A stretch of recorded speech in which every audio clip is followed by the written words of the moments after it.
Musi project ఈ మధ్య ప్రభుత్వం చేస్తా అంటున్నది హైడ్రా. ఇవన్నీ కొంచెం గందరగోళంగా ఒక కామన్ మ్యాన్‌గా నాకు అనిపిస్తుంది. అంటే గతంలో మీరు కాళేశ్వరం ప్రాజెక్ట్ కూడా 1,00,00,000 కూడా నాకిచ్చిన ఇంటర్వ్యూలోనే అంత ఖర్చు అవసరం లేదు. చిత్రవేది ప్రాజెక్టు గనక మనం చేయగలిగితే రూ. 8,000 లేదా 5,000 ఒక ఎకరాకి మనం పెట్టొచ్చు అన్నారు. అంటే ఫలితాలు లేకుండా, లాభాలు లేకుండా ఏ ప్రాజెక్ట్‌ని కూడా ప్రజల సొమ్ముని దుర్వినియోగం చేయొద్దని గతంలో చాలా సార్లు చెప్పారు. అంటే ఈ మూసీ ప్రాజెక్టు లాభమా? నష్టమా? దానివల్ల ప్రజలకి ఎటువంటి లాభాలు సమకూరుతాయి? ఇప్పుడు చాలామంది ప్రజలు గూడా నా ఇల్లు కూలగొడుతున్నారు, అనధికారికంగా కట్టుకున్నారు గాబట్టి అంటారు. కొన్నిసార్లేమో మాకు ఆల్రెడీ లేఅవుట్‌లు పర్మిషన్ ఉన్నాయి. పర్మిషన్ ఇచ్చారు. కరెంట్ బిల్ కడుతున్నాం, అన్నీ కడుతున్నాం, అన్ని టాక్స్‌లు కడుతున్నా గాని కూలగొడుతున్నాయి. ఈ గందరగోళాన్నంతా ఎట్లా చూస్తారు? అంటే ఈ రెండిటిని ఎట్లా శ్రీనివాస్, పోలుస్తారు? మనకి ఇప్పుడు ఈ డీటెయిల్స్‌లోకి పోకుండా ముందు క్లారిటీ ఉండాలి. యెస్. లేక్‌లు మలమూత్రాలతో నిండిపోయినాయి. సూయేజ్ పాండ్‌లాగా అయిపోయినాయి. చండాలంగా అయిపోయినాయి. చాలా ఆహ్లాదకరంగా కావాల్సినటువంటి సరస్సులు. వాటిని శుద్ధి చేద్దాం. దానిలో మలమూత్రాలు చేరకుండా చూద్దాము. ఎవరు కాదంటారు? మెడ మీద తలకాయ నడవండి కాదంటారా? డ్రైనేజ్ వ్యవస్థను బాగు చేయాలా? ప్రతి ఇంటికి కూడా ప్రాపర్ సూవర్ ఉండాలా? ఆ సూవేజ్ ట్రీట్మెంట్ ఉండాలా?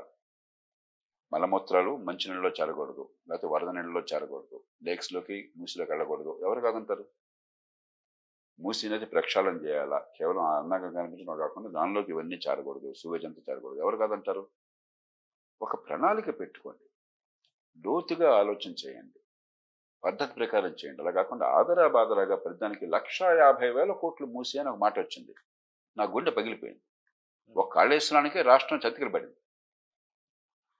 ఆనాడు రాష్ట్రంలో ఎవరు నోరొప్పినప్పుడు నేను చెప్పాను తప్పది. కాళేశ్వరం ముందే చెవెళ్ల ప్రాణే తప్పుడే, రాజశేఖర రెడ్డి గారు ముఖ్యమంత్రిగా ఉండగానే. నీటిపారుదల కావాలి, నీటి సద్వినియోగం కావాలి, కానీ ఇవన్నీ నీటిపారుదల సద్వినియోగం కాదు.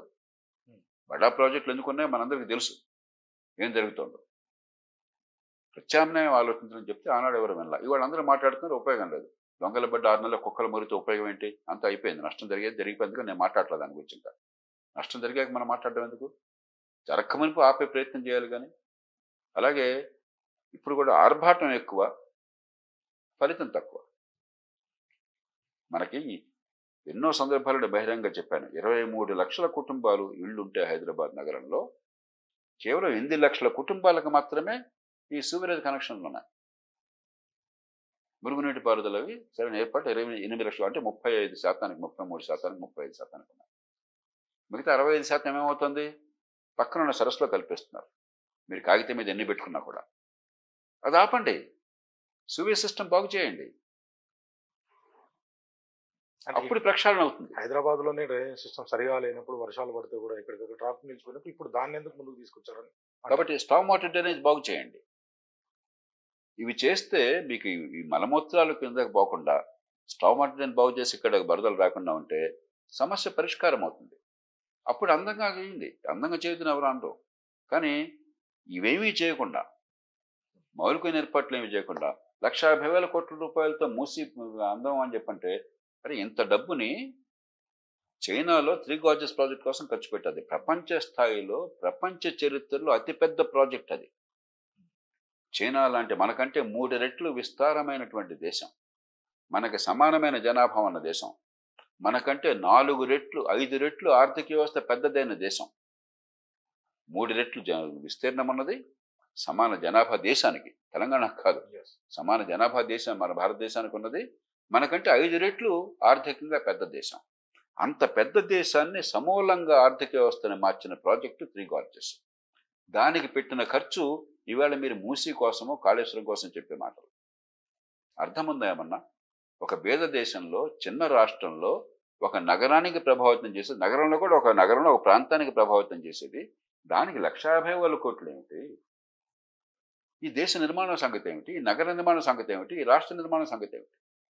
అంటే ఒక్క సమస్య పరిష్కారం కావాలి సార్. అంటే లాభం ఉందా, నష్టం లేదా? ఎందుకంటే ఏం చెప్పను నేను, అంటే స్ట్రైట్ గా చెప్పండి సార్. రామాయణం దాన్ని సుందరీకరణ చేయడం వల్ల హైదరాబాద్ కి లాభమా? డబ్బులు పరిమితమైనవి, సద్వినియోగం చేయండి.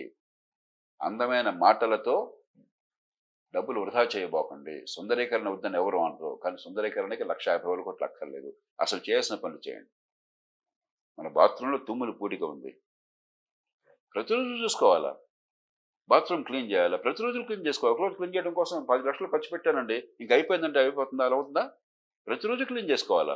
మన బాత్రూమ్ క్లీన్ చేసుకోవటం రోజు Yes. నగరంలో సివేజ్ కూడా అంతే. ఒకరోజు 1,50,000 కోట్లు ఖర్చు పెట్టాను అంతా బాగుపడింది అలా ఉండదు. అంటే ప్రతిరోజు క్లీన్ చేసుకోవాలి. ఆ సిస్టమ్ ఏర్పాటు చేయకుండా ఇవన్నీ ఊరికే న్యూస్ పేపర్ల కోసం హడావుడి బాగుంటుంది. ఇక్కడే సార్ థింక్ ట్యాంక్స్ లాంటివి అంటే ఎఫ్డిఆర్ లాంటివి అవసరం అవుతాయి. ఇప్పుడు ఏమవుతుందంటే ఒకసారి నేను ఒక నాయకుడిని ఎన్నుకున్న తర్వాత సరే ఎవరో ముఖ్యమంత్రి అవుతారు, ఎవరో ఎమ్మెల్యే అవుతారు, ఏమో అవుతారు.